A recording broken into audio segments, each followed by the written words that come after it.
وَلْتَكُنْ مِنْكُمْ أُمَّةٌ يَدْعُونَ إِلَى الْخَيْرِ وَيَأْمُرُونَ بِالْمَعْرُوفِ وَيَنْهَوْنَ عَنِ الْمُنْكَرِ وَأُولَئِكَ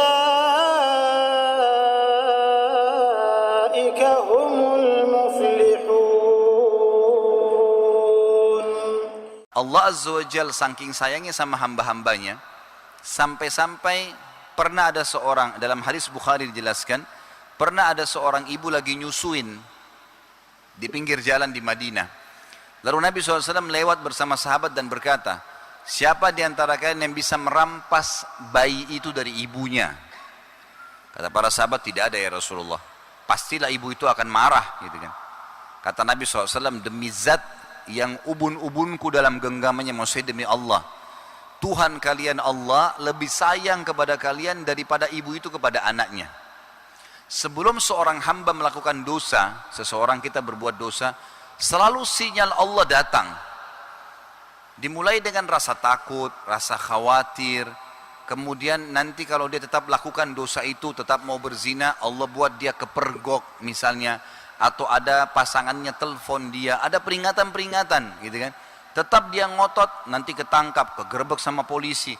Tetap dia ngotot, maka biasanya Allah datangkan hal yang lebih besar untuk memberhentikan dia. Seperti misalnya rubuh ya, bangunan hotelnya, maka dia mati. Banyak kebongkar seperti itu. Atau Allah datangkan penyakit kelamin yang akhirnya memaksa dia untuk berhenti.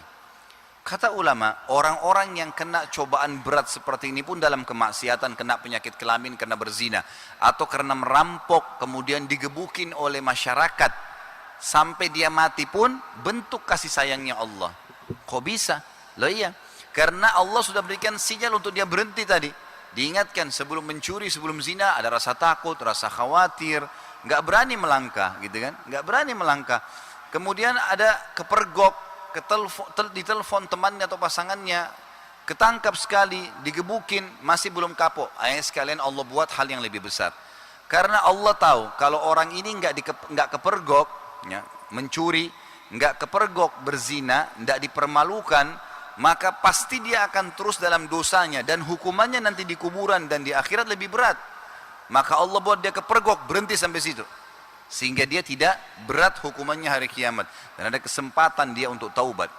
Allah zat yang maha pengasih lagi maha penyayang gitu. Sampai jangankan 50 tahun teman-teman, 70 tahun umur antum, 60 tahun antum buat dosa, misal 10 tahun masa sebelum balik, 60 tahun buat dosa, hari pertama sehari, hari itu antum meninggal, antum sempat taubat sebelum meninggal, diterima taubatnya. Asal nasuha, kata Imam Nawawi, meninggalkan dosa itu seketika, menyesali dan berjanji sama Allah tidak mengulanginya. Sebagian ulama hadis menambahkan dengan menyibukkan sisa umurnya dengan amal soleh, maka taubatnya diterima. Dan sabda Nabi SAW yang masyhur, at-taubat tajubu ma qablaha, taubat akan mengampuni semua dosa sebelumnya, dalam hadis riwayat Imam Bukhari dan Imam Muslim. Maka berarti sudah bersih dosa-dosa yang dia lakukan.